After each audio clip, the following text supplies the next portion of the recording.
C'est un incontournable de la table en France, le pain. Le président de la Confédération nationale de la boulangerie-pâtisserie française est l'invité éco d'Europe Matin. Bonjour Dominique Oract. Bonjour. Merci d'être avec nous ce matin. C'est la fête du pain cette semaine.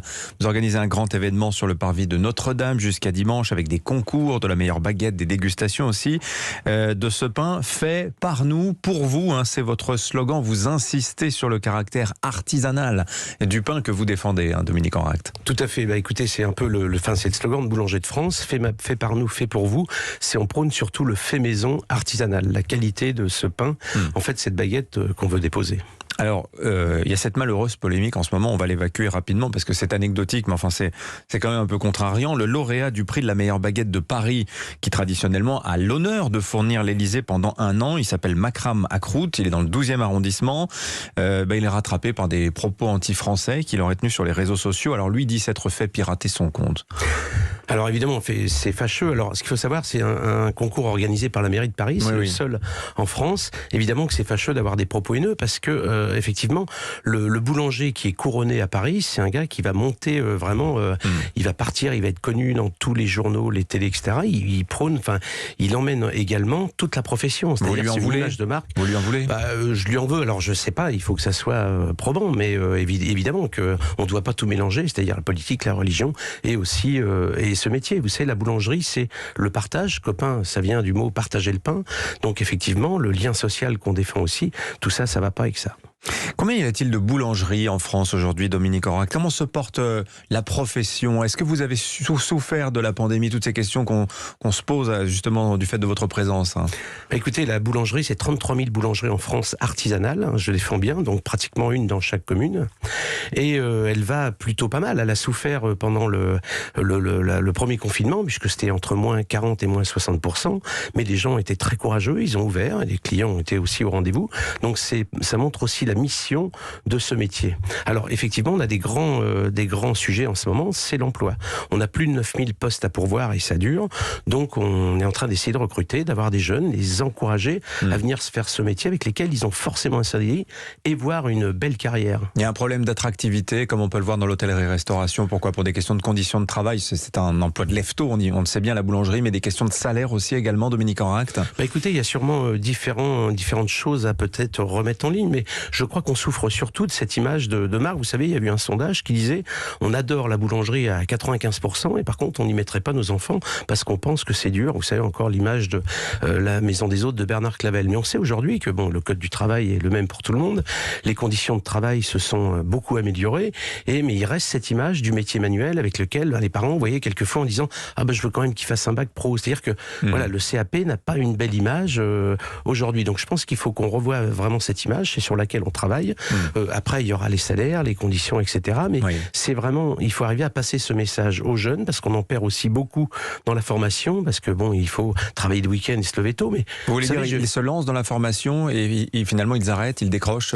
C'est ça. On s'aperçoit en première année que quelquefois ils décrochent assez rapidement. Pourquoi ? Parce que quelquefois le samedi ils peuvent pas sortir, etc. Alors il y a un cap à passer parce qu'on s'aperçoit que dès qu'ils ont fait cette formation et tout, ils sont très contents d'être dedans.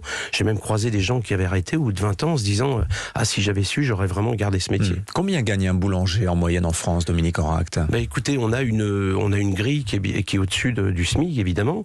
Et donc, ça va du SMIC à, après, vous savez, il peut y avoir des responsables de magasins, on a des coefficients importants. Donc, il y a plus dès le moment où vous avez une personne qui peut gérer plusieurs boulangeries, ça peut aller assez haut. Est-ce qu'il y a un sujet d'inflation en ce moment dans les boulangeries, sous l'effet de la flambée des coûts de l'énergie, du prix élevé de l'immobilier, du cours élevé aussi du blé, Dominique Oract, tout ça rejaillit-il sur le prix de la baguette ?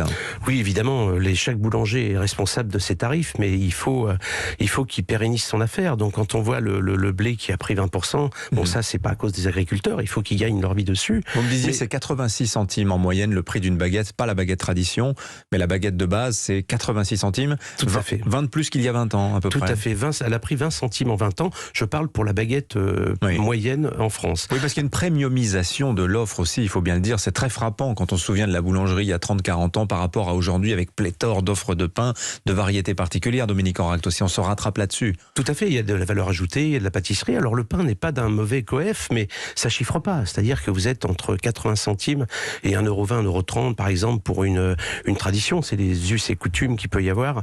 Alors c'est vrai que ça fait pas tellement de chiffre d'affaires. Où en êtes-vous dans votre combat, vous, les boulangers pâtissiers artisanaux, Dominique Enracte, face au pain industriel, face au pain de cuisson? Parce que vous savez qu'aujourd'hui les Français plébiscitent la qualité, ils demandent cela aussi aujourd'hui. Est-ce que ça avance? Bah écoutez, ça avance, on fait un gros travail. On s'est aperçu d'ailleurs pendant la crise, les consommateurs sont aperçus de l'importance d'une boulangerie, tant par la qualité que le lien social. Parce que vous savez, l'industrie n'est pas présente dans tous les villages.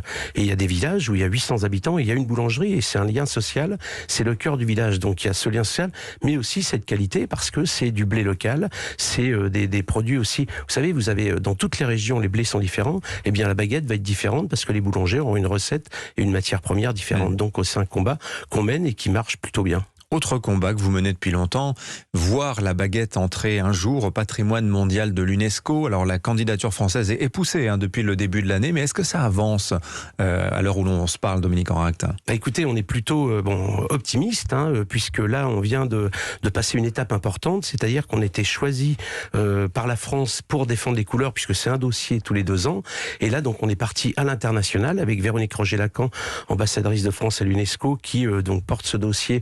Là le dossier est en train de faire le tour du monde et alors c'est pas la baguette mais les savoir-faire artisanaux, j'insiste, et la culture de la baguette de pain, tout ce qui tourne autour. Et ça donc ça fait le tour du monde et en octobre 2022 nous saurons si ces savoir-faire sont inscrits au patrimoine culturel immatériel de l'UNESCO. Encore un an à patienter alors. Voilà, tout à fait. Merci Dominique Enracte, le président de la Confédération nationale de la boulangerie-pâtisserie française était l'invité d'Europe Matin. Merci à vous.